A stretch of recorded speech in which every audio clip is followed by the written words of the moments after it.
கடிதமே இருக்கட்டும், படி. கண்மணி அன்போடு காதலன் நான் எழுதும் கடிதமே. பாட்டாவே படிச்சிட்டியா?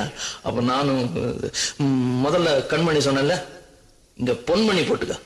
பொன்மணி, உன் வீட்டுல சௌக்கியமா? நான் இங்க சௌக்கியம். பொன்மணி, உன் வீட்டில் சௌக்கியமா? நான் இங்கு சௌக்கியமே. உன்னை நினைச்சு பார்க்கும்போது கவிதை மனசுல அருவி மாதிரி கொட்டுது. ஆனா அதை எழுதணும்னு உட்காந்தா அந்த எழுத்துதான் வார்த்தை. உன்னை எண்ணி பார்க்கையில் கவிதை கொட்டுது, அதான். அதை எழுத நினைக்கையில் வார்த்தை முட்டுது. அதேதான், பிரமாதம். கவிதை கவிதை படி. கண்மணி அன்போடு